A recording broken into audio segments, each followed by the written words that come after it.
آنکھوں میں چپڑی ہو، چیپڑ ہو، یہ کیا لکھا ہوا ہے، تو نماز کا حکم، وہ چیپڑ نہیں ہوتا جو آنکھوں میں وہ چپک جاتا ہے صبح صبح. میں نے فجر کی نماز 3 لوگوں کو پڑھائی، لیکن نماز پڑھنے کے بعد میری آنکھوں میں چپڑ یا کیا ہے پتہ نہیں جمی ہوئی تھی. اب وضو اور نماز کا کیا حکم ہوگا؟ صفوان صاحب انڈیا سے. صفوان صاحب، یہ جو جمی ہوئی ہوتی ہے نا آنکھوں میں صبح صبح اتنی زیادہ، اس کے اندر پانی نہیں جاتا ہے، اس سے وضو نہیں ہوتا. لیکن عام طور پہ جب انسان صبح اٹھتا ہے وضو کرتا ہے تو اس کو ہٹا کے ختم کرتا ہے. پھر جب آپ نماز پڑھتے ہیں تو بعض دفعہ یہ دوبارہ آ جاتا ہے، تو انسان کو وہم ہوتا ہے کہ شاید یہ پہلے سے ہے، کیونکہ میرے ساتھ ایسا ہو چکا ہے. تو اس لیے پھر وہم نہ کریں.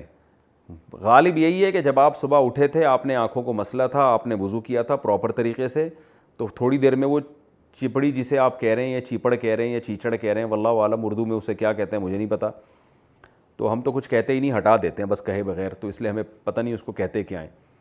تو غالب یہی ہے کہ آپ نے اس کو ہٹا دیا ہوگا دوبارہ، کیونکہ صبح کے وقت میں پھر وہ دوبارہ بھی نکل آتی ہے، صحیح طرح آدمی ہٹا نہیں پاتا ہے تو دوبارہ نکل آتی ہے.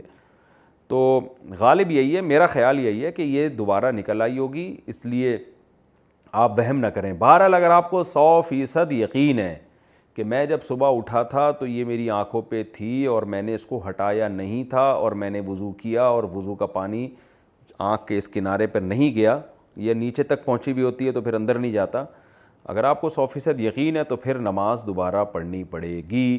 اور 3 لوگوں کو جو آپ نے نماز پڑھائی ہے ان 3 لوگوں کو آپ کہہ دیں کہ بھئی وہ فجر کی نماز لوٹا دیں. نماز میں نیت ضروری ہے یا تکبیر کہنا کافی ہے؟ فرض نماز میں نیت کرنی ہوگی یا صرف اللہ اکبر بولنا ہوگا؟ اگر نیت کرنی ہوگی تو وہ اردو میں کریں یا عربی میں کریں. سلمہ صاحبہ دبئی سے.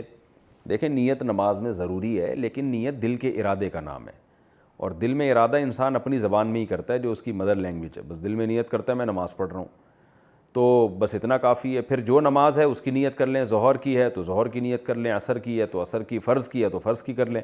بس دل میں نیت کافی ہے، اس کا انگلش عربی اردو سے کوئی تعلق نہیں ہے.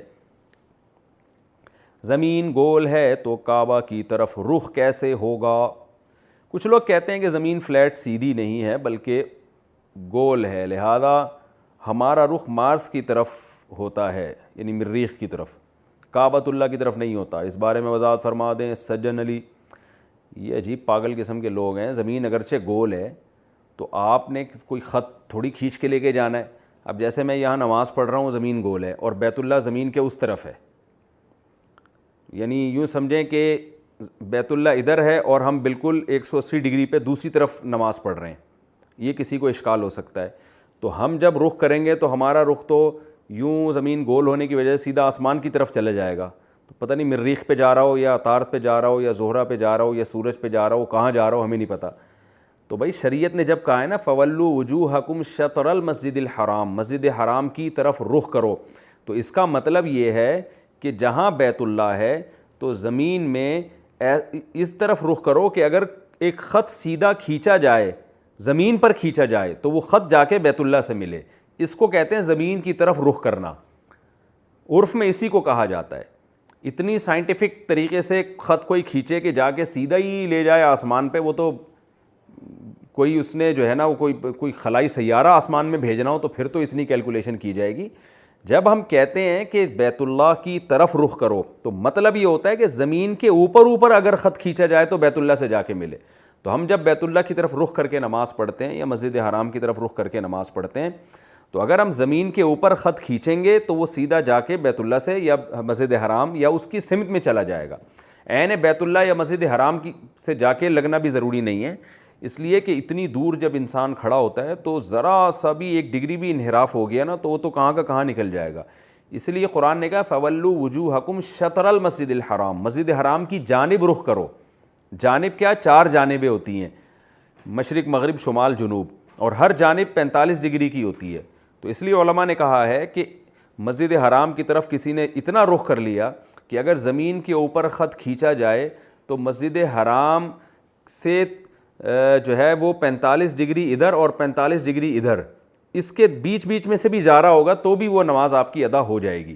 تو شطر المسجد الحرام ہے، مسجد حرام کی جانب. تو جب کوئی زمین پہ کھڑا ہو کر کسی طرف رخ کرتا ہے تو اس کو جانب ہی کہا جاتا ہے. اس میں اتنی سائنٹیفک چیزوں کا خیال نہیں کیا جاتا کہ وہ خط کھینچ کے آپ لے جائیں اور وہ آسمان پہ جا رہا ہو. تو خلاصہ یہ کہ عرف میں جس کو شطر کہا جاتا ہے نا، جانب کہا جاتا ہے، وہ والا جانب مراد ہے. اس میں سائنٹیفک طریقے سے بیت اللہ کی طرف رخ کرنا مراد نہیں ہے.